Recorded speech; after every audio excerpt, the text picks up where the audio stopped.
नमस्कार welcome to my channel. आज आम भेज फ्राइड राइस प्रस्तुत करवा। तापाई आमको यही सब सामग्री दरकार। कटा फूलकोबी, कंचा लंका काटी रखि, कटा गाजर, किछि ग्रीन मटर, कटा होई रखि बीटरूट, काटी रखि बीन्स, किछि काजू एवं किशमिश, गोटे चमच अदा छेचा, गोटे चमच घी, स्वाद अनुसार लुण, अधा चमच जीरा एवं छाणिबा पई किछि तेल। चलतु एबे आम भात बसईदेवा। 2 कप अरुआ चाउल रे 4 कप पानी देवा। यही कप रे मु मापी नहीं। राइस कुकर रे चाउल एवं पानी दे बसई नेवा एवं स्विच को ऑन कर देवा। एबे आम भात को चेक कर नेवा।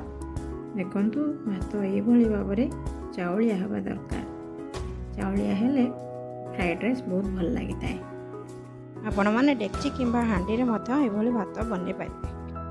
कड़ाई रे तेल पकाई नेबा। तेल गरम हो साला परे फूलकोबी को पकाई देबा एवं ताको गोल्डन ब्राउन हेबा पर्यंत छाणी नेबा। आपण माने तेल रे भाजी मध्य पारिबे। देखंतु एबे हमर कोबी हे सालाने। एबे कोबी को बाहर करि नेबा। सेही भली भाव रे गाजर को पकाई नेबा एवं ताको छाणी नेबा। सेम प्रोसेस रे बीन्स को मध्य छाणी नेबा एवं बाहर करि नेबा। वर्तमान बीटरूट को पकाई देबा एवं सेही भली भाव रे छाणीबा। किशमिश पकाइला पूर्वरु गैस को लो मीडियम करि नेछि। एबे आमे काजू को पकाई नेबा एवं भल भाव रे भाजी नेबा। हेई सरला परे ताको बाहर करि नेबा। देखंतु एठी मोर सब परिया छणा हो सारी। कड़ाई रे तेल पकई देबा। तापरे कंचा लंका को दे देबा। कंचा लंका परे आमे जीरा को पकाई देबा। तापरे तेजपत्र को दे देबा। दे सारला परे ताको टिके मिसई नेबा।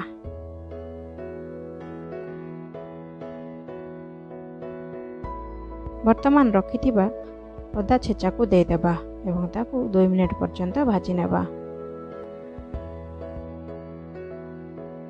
देखंतु अदा आमर हो साराने। एबे रखिथिबा ग्रीन मटर को पकाई देबा। ताको 2 मिनिट पर्यंत भाजी नेबा। भाजी हो सारला परे पूर्वरु छाणी रखिथिबा परिबा गुड़िक पकाई देबा। वर्तमान स्वाद अनुसार लुण पकाई नेबा। भल भाबरे परिबा सह लुण को मिसई नेबा।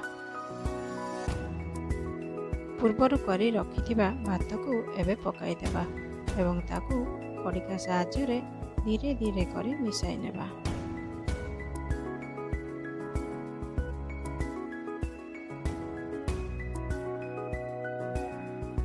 वर्तमान आमे सेथिरे 2 चमच चीनी मिसाई नेबा एवं ताकू भल भाव रे भात सह गोळेई देबा। आपण मने मध्य घरे एही भली बनातो। हमको केमिति लागिला मते कमेंट बॉक्स रे जणांतु। वर्तमान रखिथिबा गोटे चमच गुआ घी को एबे ता ऊपर पकाई नेबा। गुआ घी पकाइबा द्वारा वेजिटेबल फ्राइड राइस रो टेस्ट बहुत बढ़ी जाय थाए। एबे आमे प्लेट रे बाढी नेबा। भलो लागिले लाइक शेयर और सब्सक्राइब करि देबे। पाखर थिबा बेल आइकन को प्रेस करि नेबे। पुणी देखा आउ गोटे वीडियो रे। धन्यवाद।